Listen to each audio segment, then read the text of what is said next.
दोस्तों, गौतम बुद्ध की शिक्षा हर किसी के जीवन को नई दिशा दे सकती है। अगर आप भी इसे मानते हैं तो कमेंट्स में नमो बुद्धाय लिखना मत भूलिए। एक समय की बात है, नगर में एक व्यापारी रहता था। अपने और अपने परिवार के भरण पोषण के लिए वह नमक का व्यापार करता था। उसके परिवार में पत्नी और 2 पुत्र थे। व्यापारी के दोनों पुत्रों का स्वभाव बिल्कुल अलग था। जहां एक और बड़ा पुत्र बहुत ही संकोची और शर्मीले स्वभाव का था, उसे किसी से बात करने में भी शर्म आती थी। वहीं उसका छोटा पुत्र बहिर्मुखी स्वभाव वाला व्यक्ति था। वह किसी से भी अपनी बात कहने में कभी संकोच नहीं रखता था। लोग अक्सर बड़े पुत्र को भोला और बेवकूफ समझते थे। कई बार लोग उसके भोलेपन का फायदा भी उठा लेते थे और वह पलटकर कभी किसी को कुछ नहीं कहता था। व्यापारी अपने पुत्र के इस स्वभाव के कारण बहुत अधिक नाराज होता था। बातचीत न कर पाने और शर्मीले स्वभाव के कारण व्यापारी ने कई बार अपने पुत्र की पिटाई भी कर दी थी।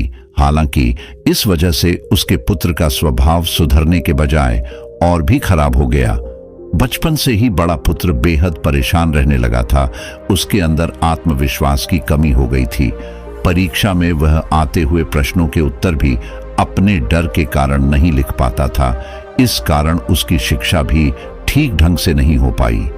बड़ा पुत्र जब युवावस्था को प्राप्त हुआ, तब व्यापारी ने उसे अपने साथ व्यापार में हाथ बटाने को कहा।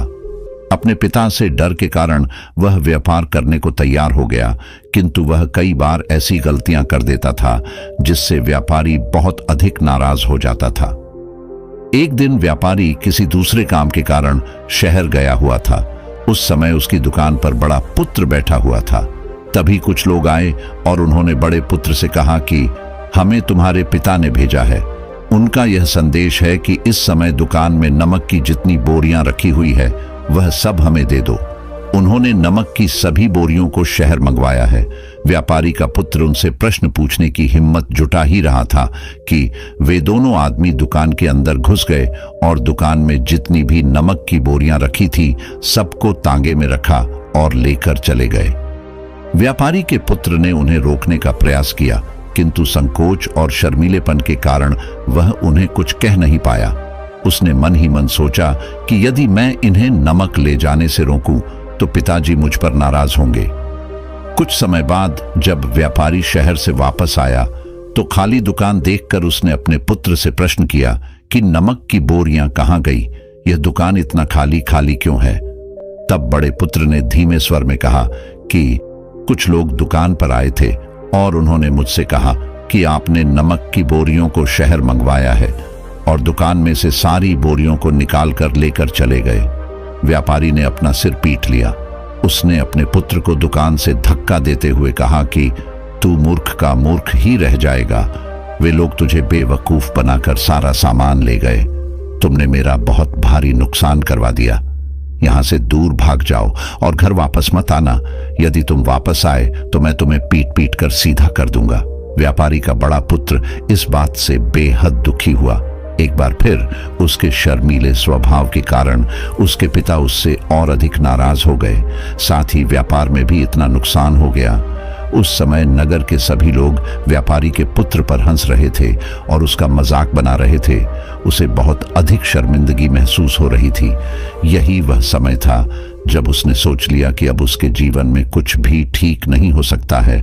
वह सदैव मूर्ख का मूर्ख ही रह जाएगा और इस समाज में रह रहे लोगों के साथ कदम से कदम मिलाकर कभी नहीं चल पाएगा। व्यापारी का पुत्र नगर से बाहर आ गया और एक नदी के किनारे बैठकर खूब रोया।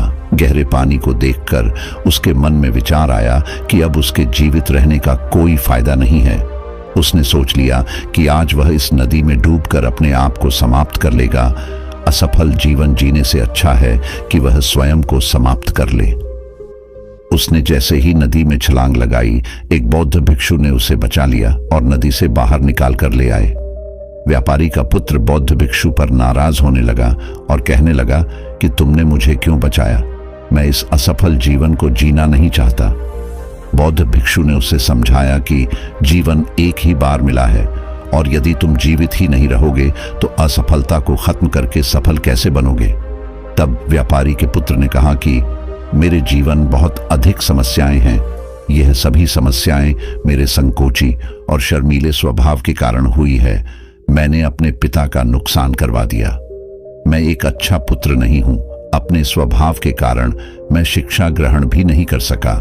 यह सारा संसार मुझे मूर्ख समझता है। क्या किसी मूर्ख को इस संसार में जीने का अधिकार है? तब बौद्ध भिक्षु ने कहा कि तुम्हारे इस प्रश्न का उत्तर तो मेरे गुरु ही देंगे। चलो, मैं तुम्हें मेरे गुरु से मिलवाता हूं। व्यापारी के पुत्र ने कहा कि वह किसी से बात नहीं करना चाहता। आज वह अपना जीवन समाप्त कर लेगा। किंतु बौद्ध भिक्षु के बार बार समझाने के बाद वह उनके साथ जाने और उनके गुरु से मिलने के लिए तैयार हो गया। बौद्ध भिक्षु व्यापारी के पुत्र को आश्रम की ओर लेकर गए। वहां पर व्यापारी के पुत्र ने देखा कि एक व्यक्ति पेड़ के नीचे ध्यान मग्न बैठे हुए हैं। तभी बौद्ध भिक्षु ने कहा कि यह हमारे गुरु गौतम बुद्ध हैं। दोनों ने गौतम बुद्ध को प्रणाम किया। वह युवक वहीं पर बैठ गया और गौतम बुद्ध को देखकर रोने लगा। गौतम बुद्ध ने उससे उसके रोने का कारण पूछा। तब उसने कहा कि अब आप ही मेरी आखिरी उम्मीद है। यदि आप मेरी समस्या का समाधान नहीं करेंगे तो मेरा यह जीवन समाप्त हो जाएगा।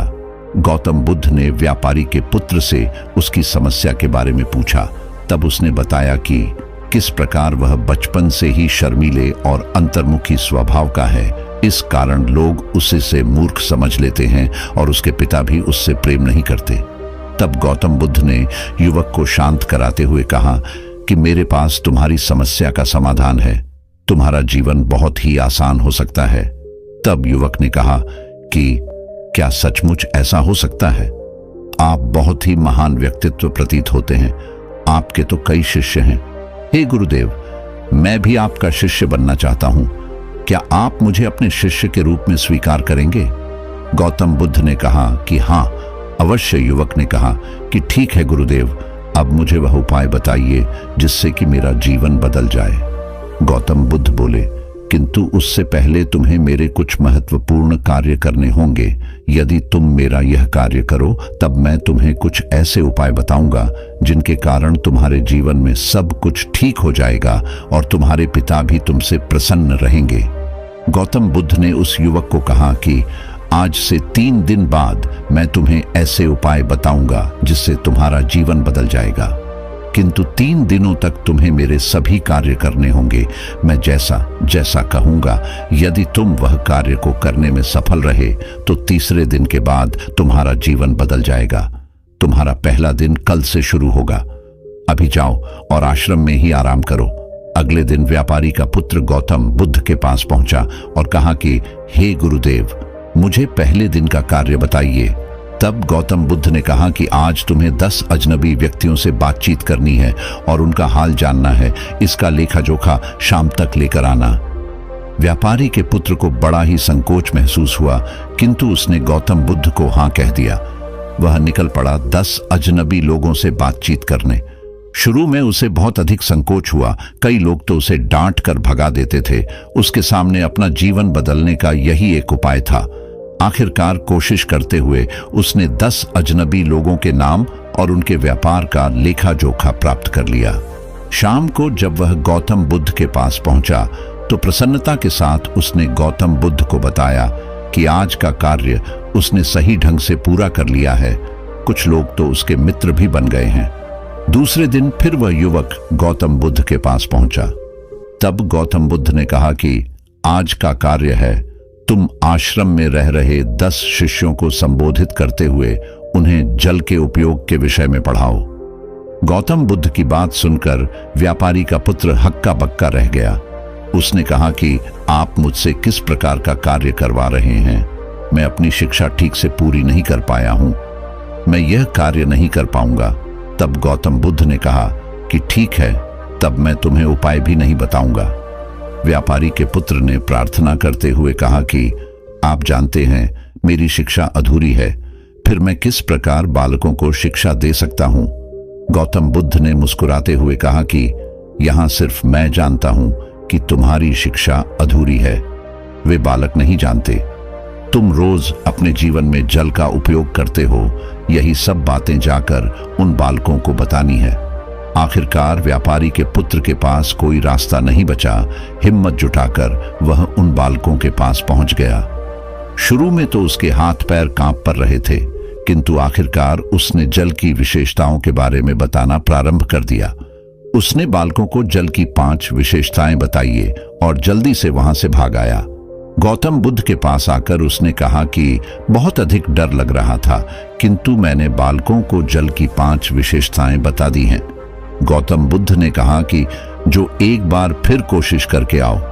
व्यापारी का पुत्र ने एक बार फिर हिम्मत जुटाई और बालकों को जल के विषय में पढ़ाना शुरू किया। इस बार व्यापारी के पुत्र को बिल्कुल डर नहीं लग रहा था। पूरे आत्मविश्वास के साथ बालकों को शिक्षा दी। तब गौतम बुद्ध ने युवक की प्रशंसा करते हुए कहा कि तुम अवश्य ही साहसी हो। गौतम बुद्ध से शाबाशी सुनकर वह युवक बहुत अधिक प्रसन्न हुआ।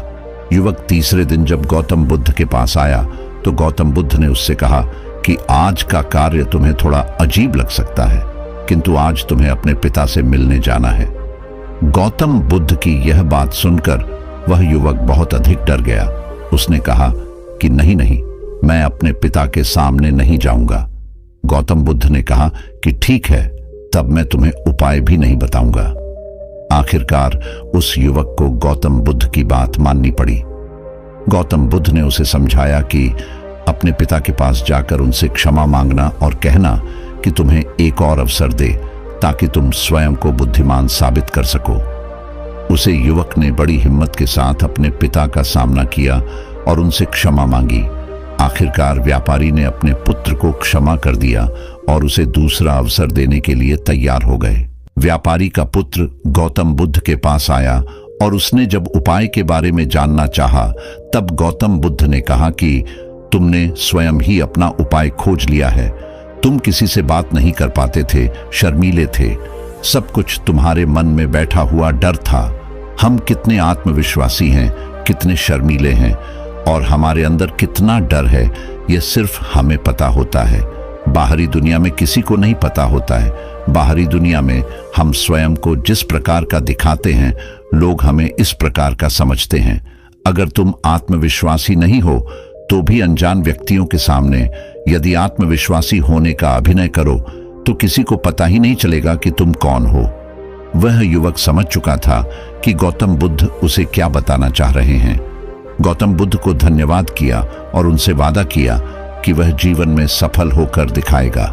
दोस्तों, यह वीडियो पसंद आई हो तो इसे लाइक जरूर करें और चैनल को सब्सक्राइब करना ना भूलें।